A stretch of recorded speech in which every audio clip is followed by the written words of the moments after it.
보통 압박 질문은 템포가 굉장히 빠릅니다. 근데 최근에 새로운 유형의 질문이 좀 등장하고 있습니다. 바로 장황한 질문입니다. 제가 요즘 컨설팅을 하면서 복귀를 하면요, 질문을 이따구로 하는 면접관이 좀 힘들었다라는 이야기가 너무 많아요. 근데 사실 이런 유형의 면접관은 옛날부터 있었습니다. 저도 옛날에 발전소 면접을 볼 때 겪었어요. 그 이야기를 좀만 해드리자면, 그 면접관이 엄청 장황하게 얘기했는데 결국 그 질문의 내용이 뭐였냐? 업체가 뭐 하나 빼먹었어요. 이럴 때 어떻게 하실래요? 이게 질문이었어요. 근데 이 질문을 그때 어떻게 했는지 제가 100% 보고는 안 됩니다. 하지만 중간중간에 있었던 포인트와 그 다음에 마지막 질문, 요걸 토대로 대략 이런 식으로 나한테 질문했다는 걸 좀 보여드릴게요. 면접관이 저한테 진짜 이렇게 했습니다. 일을 하다 보면요, 누구나 완벽할 수는 없습니다. 들어오시면 전문가로 열심히 성장하실 수 있지만 하다 보면 여러 시행착오도 겪거든요. 물론 이제 그런 과정을 통해서 배워가는 거겠죠. 면접을 하다 보니까 굉장히 그런 일 잘하실 것 같습니다. 꼭 좋은 직원으로 성장을 했으면 좋겠습니다. 그러나 우리만 잘한다고 해서 되는 건 당연히 아니겠죠. 물론 우리가 스스로 일하는 부분도 분명히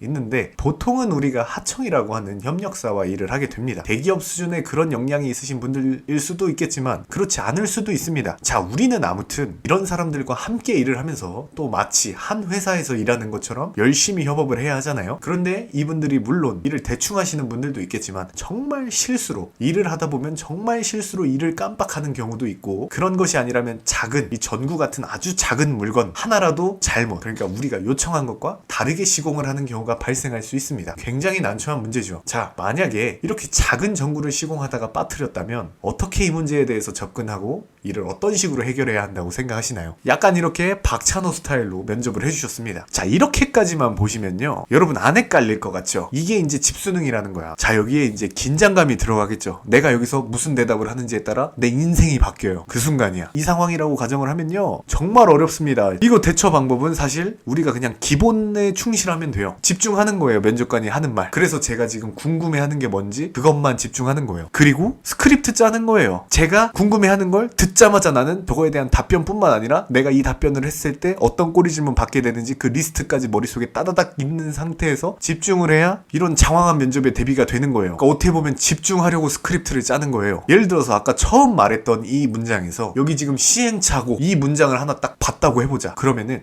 시행착오? 아, 나 지금 시행착오 경험 생각해내야 되는 거 아니야? 이게 아니면 시행착오 어떻게 극복할지 이거 설명해야 되는 거 아니야? 이렇게 대가리 속으로 계속 생각을 할 수밖에 없다는 거예요. 그리고 이제 면접관이 할 말이 다 끝나서 자, 이제 어떻게 하실래요? 어떻게 생각하세요? 이렇게 얘기했을 때 이 스크립트가 미리 준비가 안 돼 있으면 바로바로 대처가 안 되고 벙쪄버리고 망한다는 거예요.